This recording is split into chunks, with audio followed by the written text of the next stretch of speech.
तो करमेती बाई ने जब देखा कि मेरे जो जिनसे मेरा ब्याह हो रहा है, ना तो वो वैष्णव और ना वो परिवार वैष्णव, कैसे रहूं मैं?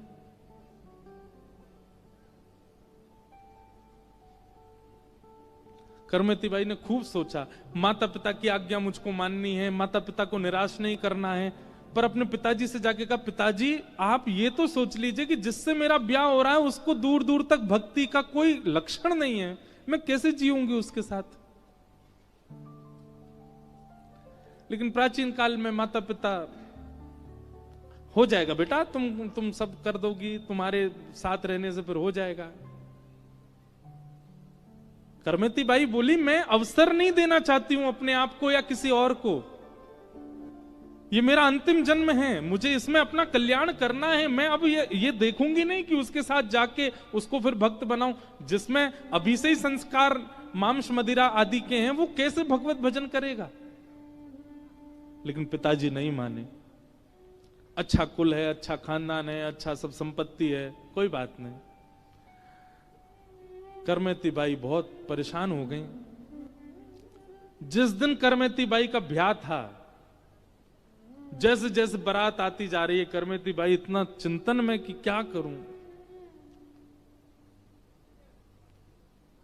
कान पकड़ के कक्ष में ही क्षमा मांग ली माता पिता से, और द्वार पर बारात आई और करमेती बाई वृंदावन भाग गई। उसी समय छोड़ के चली गई घर।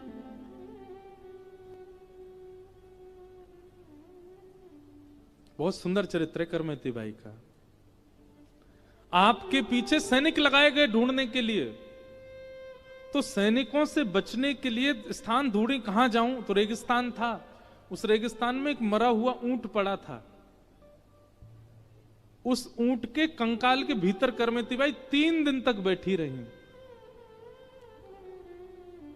जब आप वृंदावन आई तो वृंदावन में धीमे धीमे फिर जब आप बैरागन हो गई, बिल्कुल जोगी हो गई, वृंदावन में रहकर भजन कर, तो एक बार एक संत ने प्रश्न किया, करमेती जी हमने सुना है कि जब आप वृंदावन आई थी 3 दिन तक आप ऊंट के भीतर रही सैनिकों से बचने के लिए। करमेती जी बोली, हाँ।